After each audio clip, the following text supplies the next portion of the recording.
Noida expo में लगा cooling innovation refrigeration cool plant को लेकर 3 दिनों तक चलने वाले एक्सपो में कई जानी मानी कंपनियां अपना प्रोडक्ट को लेकर उत्साहित है।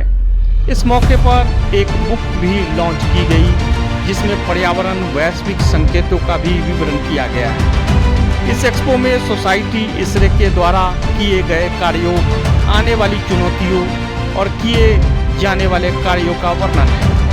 दिल्ली से डेली न्यूज ऑनलाइन .in के लिए कुलवंत कौर के साथ बंसी लाल की रिपोर्ट देखिए।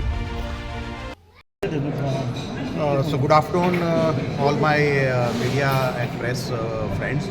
I am Yogesh Thakkar, the Society President of ISRE, Society 2223.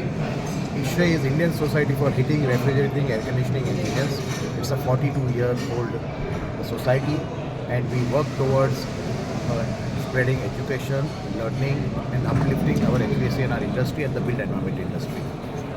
We are spread across India, 53 locations, 5 locations abroad, Dubai, Doha, Bahrain, Bangladesh and Nepal. We are total strength of more than 25,000 students and students, regular members put together, professionals, 25,000 members is a big strength in any of the built environment society. So this year when we were looking at decarbonization, moving towards the net zero goal of our Prime Minister, हमारे जो प्रधानमंत्री नरेंद्र मोदी जी ने अभी corp में जाके जो 2070 का commitment है उसको वर्ल्ड के सामने, सभी कंट्रीज़ के सामने फिर से प्रण लिया है। तो वही एक मिशन में हमने भी हमारा एक task force mister Pankaj Dharkar है जो हमारे साथ में है, तो नेशनल टास्क फोर्स के प्रेसिडेंट है, तो उनके साथ में हमने प्रण लिया। हमने 2 काम किए हैं जो वो पंकज धारकर जी दिखाएंगे। वो एक आप देख रहे हैं, ये बैच है जो एम्बेसडर का, उसके बारे में भी पंकज धारकर जी बोलेंगे। और ये हमने एक बुक लॉन्च किया है, इसके बारे में भी पंकज धारकर जी बोलेंगे।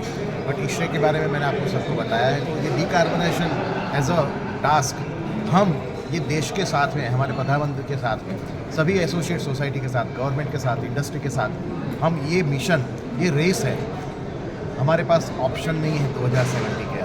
हम ये नहीं करेंगे तो क्या होगा? 1.5 डिग्री से ज़्यादा तापमान हुआ, सिंपल भाषा में मैं समझाऊँ तो क्या होगा? सब ग्लेशियर्स पिघल जाएंगे, पानी का लेवल बढ़ेगा। हो सकता है हम हमारे आने वाले जनरेशन में हम लोगों को बोलेंगे कि मालदीव्स था, मॉरिशस था, चेन्नई था, ऐसा हो जाएगा। तो हमें ये रेस है, हमें ये रेस साथ में मिलके दौड़नी है। या कोई हॉस्पिटल देखते हैं जो पूरी तरह से एयर कंडीशन आजकल होते हैं, इसमें 60% एनर्जी, 60% एनर्जी एयर कंडीशनिंग की वजह से होती है।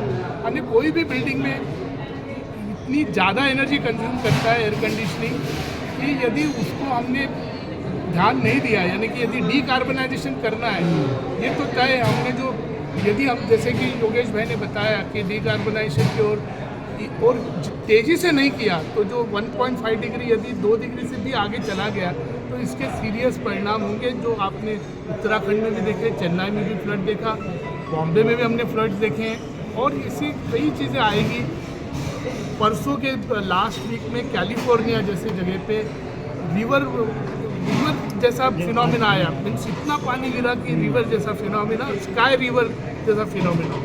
तो ये सारे जो अद्भुत चीज़ें हो रही है, वाइल्ड फायर्स हो रही है, ये सब क्लाइमेट चेंज के है, इसमें कोई भी शक नहीं कि इसको यदि करना है तो एयर कंडीशनिंग इंडस्ट्री यदि अवेयर न हो जाए, जैसे लोगों तक पहुँचे जो आज ISRE काम कर रहा है और टास्क फोर्स के हिसाब से कितने। देखिए, आज आप मिस्टर बशीर आई हैं हमारे यहाँ, पेरिस से आई हैं, यूरोप में हैं वो।